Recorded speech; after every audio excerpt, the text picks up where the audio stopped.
Kilala niyo ba 'tong matandang 'to? Nanggigigil ako, eh. Meron po akong galang sa matanda, pero kung mismong yung matanda naman na ang walang galang, lalong-lalo na sa kapwa pa niya matanda, na sana siya ang unang nakakaintindi sa kalagayan niya dahil mahina na ho ang mga matatanda. Itong si nanay, 'tong matandang 'to, kung makapanlait ng matanda, gano'n-gano'n na lang. Hindi ko kayang palagpasin na hindi gawan ito ng reaksyon.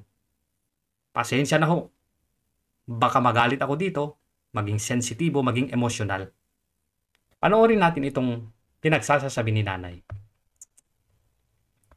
Abaw, sa bahay niya, alagaan niyo, mga hudas kayo, wala kayong kasilbi-silbi sa tatay niyo. So ang sinasabi niya dito, mga hudas, ang pinapatungkulan niya po dito ay si Pangulong Duterte. Anti-Duterte po si nanay. Grabe kung makapagsalita. Intro pa lang, no? Mga hudas daw. Rating nga natin ito. Kasi mabilis lang to eh. Parang sa reels ko lang nakita to. Abaw, sa bahay niya, alagaan niyo, mga hudas kayo, wala kayong kasilbi-silbi sa tatay niyo. Walang kasilbi-silbi sa tatay. Hindi ko alam kung sino pinatutungkulan nito. Taong bayan ba na tumatawag kay Pangulong Duterte ng tatay o yung mga anak niya mismo? Pero ganun pa man, tatawagin mong hudas yung mga anak ng isang tatay. Grabe naman yan, Nay. Sobra naman yan. Tuloy. Ha?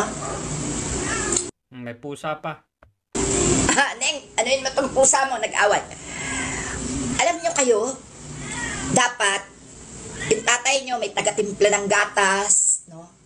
Para wag naman mag-fentanyl. Grabe, no? Nay, ano po ang koneksyon ng gatas sa fentanyl? Kung meron po bang taga-timpla ng gatas yung isang matanda, hindi na ho kailangang uminom ng gamot. Hindi porket fentanyl ang tinitira ni Pangulong Duterte, eh may masama na ho doon. Hindi naman ho yata bawal ang fentanyl.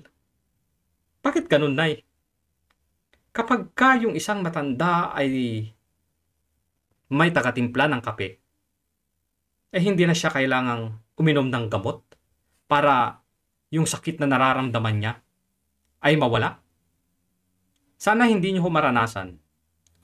Kasi yung nakikita ko sa edad ninyo, ilang taon na lang din, mararanasan niyo din yung nararanasan ni Pangulong Duterte ngayon. Masakit ang buong katawan dahil sa katandaan. Sana ho, may taga-timpla kayo ng kape. I mean ng gatas. Pagdating ng panahon na yan. Para ho hindi nyo na ho kailangan uminom pa ng gamot. Sana ho mas maswerte kayo kay Pangulong Duterte. Tuloy natin. No? Grabe, makatawa. Nay naman, dapat ho kayo po ang nagtuturo ng magandang asal sa mga kabataan. Hindi ho yung kayo po mismo ang nakikita ng mga kabataan na nasa social media na nagrarant ng ganyan. Bastos ho kayo eh. Hindi ho katanggap-tanggap sa isang matanda na ganyan kayo eh. Grabe naman yan. yung tatay niyo dapat hinihilot ang mga tuhod Bakit kailangang hilutin ang tuhod, Nay? para hindi na nakatungkod, no? Kapag ka po hinilot ang tuhod na nananakit, na masakit, ay hindi nyo na, ay gagaling na ho ba kaagad? Hindi mo na ho ba kailangan ng tungkod?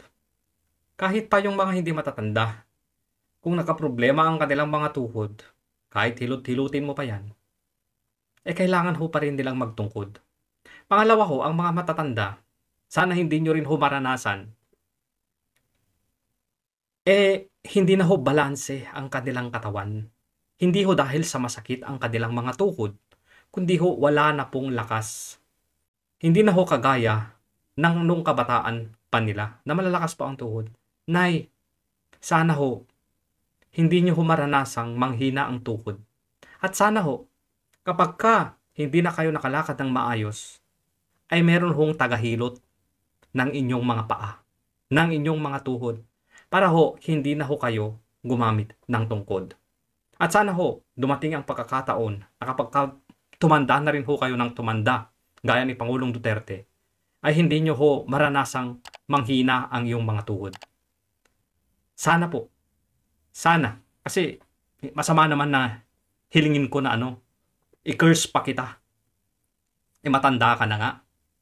Sana iniintindi na lang kita. Pero, bastos ka eh. Bastos ang bunganga mo eh. Sorry ha, bastos ka talaga. Dapat sawayin nyo na sa kadaldalan. Teka lang po, Nay. Bakit ho sasawayin sa kadaldalan? Hindi po ba't ang mga senador ang nag-imbita sa kanya sa Senado para dumaldal? Pangalawa, hindi ho ba't ang tuwad kong, ang gigil na imbitahan ang Pangulong Duterte para magdaldal, para magsalita? Pangalawa ho, kung anak lang kami, bakit ho namin pipigilan yung tatay namin para dumaldal? Kayo po ba may mga anak? Kayo po ba hinahayaan ng mga anak ninyo na dumaldal dyan sa harap ng kamera at the way na kayo ay magsalita? Bastos ho kayo eh. Sasabihin ninyo, bastos din naman si Duterte. Bakit ho? Naging pangulo ho ba kayo? Nagpatakbo ho ba kayo ng buong bansa? Para malaman nyo kung ano ang bigat na naramdaman ni Pangulong Duterte. Bakit ganun na lang siya kagalit? Bakit ganun na lang ang passion niya para mawala ang ilegal na droga? Hindi nyo ba ho naiisip na baka kayo po ay nakinabang mismo sa programa ni Pangulong Duterte tungkol sa ilegal na droga? Hindi ho ba? Baka ho, Nay, isa kayo sa naging safe. Nakauwi sa inyong bahay, naglakad ng gabi, na hindi ho hinohold up, hindi ho pinagtitripan ng mga adik. O baka yung mga anak ninyo na hindi pinagsamantalahan, hindi nadukutan, o baka yung mga ilan sa mga kamag-anak ninyo ay nalayo sa droga dahil kay Pangulong Duterte. Mag-isip-isip ho kayo, Nay. Baka biglang umurong ang dila nun. No? Dapat pangaralan nyo yung tatay nyo na Pangaralan yung tatay namin? Bakit namin papangaralan yung tatay namin? Mas matalino nga yung tatay namin sa amin. Mas magaling ho siya. At saka ho, iginagalang ho namin yung tatay namin. huwag masyadong maingay kasi nabibisto siya sa katarantaduhan niya. Paano ho nabibisto sa katarantaduhan niya? Baka ho na kayo na lang po ang hinihintay ng mga galit sa dating Pangulong Duterte para makulong siya. Baka kayo na lang ho ang hinihintay ni De Lima para makapaglabas ng ebidensya para makasuhan siya kahit isa man lang. Baka nasa baol niyo po itinatago ang ebidensya na si Pangulong Duterte ay may ginawang katarantaduhan. Ilabas nyo na ho yung ebidensya. Baka kayo na lang ho ang hinihintay ng mga korte natin o ng mga taong gusto magsampa ng kaso sa kanya para maging guilty po siya at tuluyan ng makulong. Baka kayo na lang ho, Nay. May ebidensya ho ba kayo? Baka kayo na, ilabas nyo na. Dapat pagsabihan nyo yung tatay nyo na huwag niyang aminin ang mga kasalanan niya dahil dadamputin na siya ng ICC. Paliwanag na walang alam si nanay patungkol sa batas. Ignorante. Nay, sige nga po. Sa lahat-lahat po ng kasong hinawakan ng ICC, ng mga world leaders, sa lahat-lahat po ng mga nilabasan nila ng warrant of arrest, kahit isa po ba meron na silang nadampot? How much more na wala pa hong verdict yung ICC? Paano ho dadamputin? Wala pang warrant of arrest. At kung may warrant of arrest man, questionable pa rin po yan. Bakit ho? Wala ho silang jurisdiction dito sa Pilipinas.